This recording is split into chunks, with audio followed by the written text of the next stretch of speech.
Hello again, and welcome to our episode number 4 from Hamza English Journey.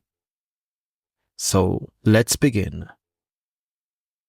By the time I was comfortable with videos and movies, I had learned a lot of new words, phrases, and expressions. But I noticed something strange. Even though I understood more English, I still struggled when speaking. It was like my brain knew the words, but my mouth wasn't ready to say them. One day, I read an article online that said, "If you want to master something, teach it to others." بالدارجة، إلا بغيتي تعلم شي حاجة وإلا بغيتي تتعلم شي حاجة علمها لواحد آخر. علمها إلا بغيتي تتعلمها. Okay, so if you want to master something, teach it to others. At first, I thought, how can I teach English when I am not fluent myself? How can I teach English when I am not fluent myself? But then I realized I didn't have to be perfect. I just needed to share what I already knew. So I decided to try something new.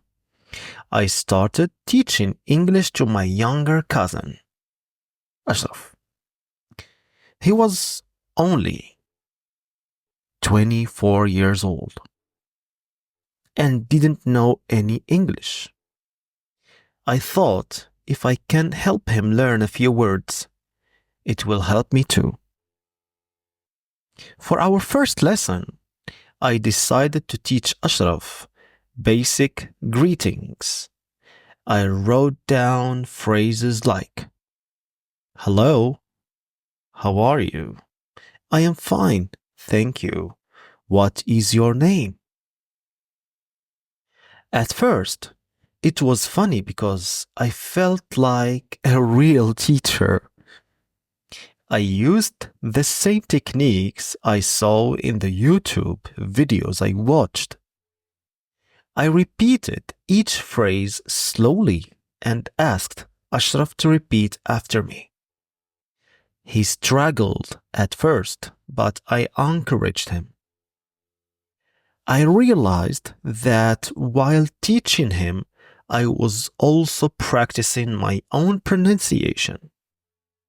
When he made mistakes, I corrected him, and that made me focus on getting it right myself. After a few lessons, Ashraf could greet me in English. It wasn't perfect, but he was trying. And the best part, teaching him made me feel more confident in my own skills. And then I thought about expanding the circle. What do I mean by expanding the circle? So I will explain everything right away. Teaching Ashraf gave me an idea. I thought, if teaching one person can help me this much, what if I teach more people? I started looking for opportunities to teach English in my community. I talked to my neighbors and found a group of kids who were interested in learning. They were between 8 and 14 years old, and none of them spoke English. I created simple lessons for them. For example, one day we focused on colors like red, blue, green, yellow. Another day we learned numbers like 1, 2, 3, 4. And another lesson was about animals like cat, dog, bird, fish. Each lesson was simple, but it gave me a chance to practice speaking, explaining, and even answering questions. The kids were curious and asked things like, "Why do we say a cat and not the cat?" I didn't always know the answer, but I promised to find out, and that pushed me to learn more. Let me tell you now, what were the unexpected benefits? One thing I didn't expect was how much teaching would improve my confidence. Before, I was afraid to speak English because I thought people would judge my mistakes.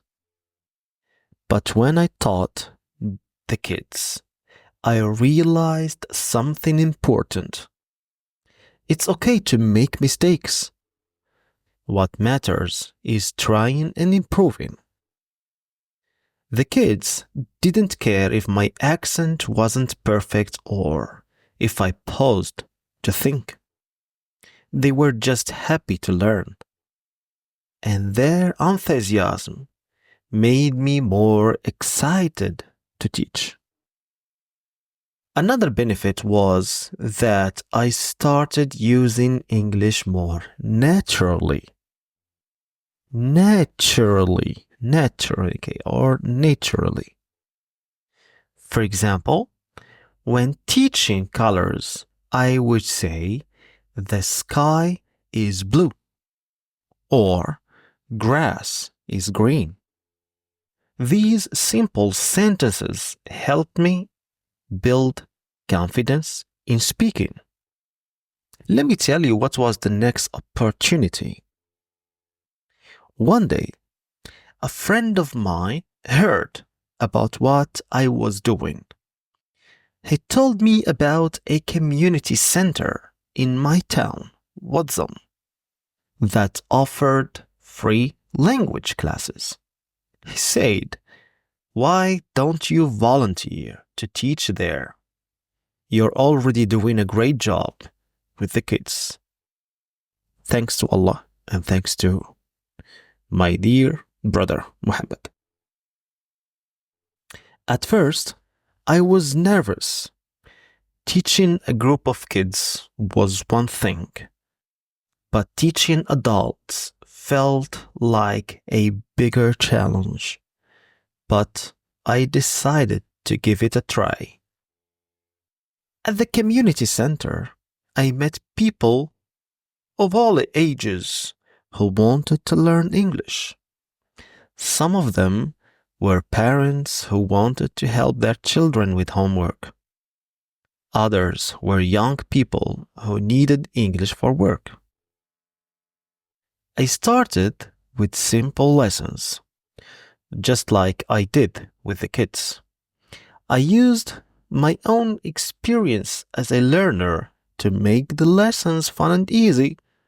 For example, we practiced introducing ourselves, like, "My name is," "I'm from," and I am 29 years old. We learned how to order food. Okay, so we learned how to order food. Like, "Can I have a sandwich, please?" Or, "Can I have a pizza, please?" And we even acted out small conversations, like asking for directions. Teaching at the community center was a turning point for me. It wasn't just about practicing English anymore. It was about sharing my journey and helping others start theirs. Finally, teaching others taught me more than I ever expected. It improved my confidence, helped me practice, and even gave me a sense of purpose. In the next episode, I will share how I used my improved English skills to start working online and making money, which helped me travel and practice even more. Thank you for listening to Hamza's English journey. Until next time, keep learning and keep growing. So, guys, وصلنا نهاية هذا الفيديو. بحال ديما ما تنساش تخلي لايك كومنت وشير، ونتلاقى في فيديو جاي ان شاء الله. مع السلامة. تلاو.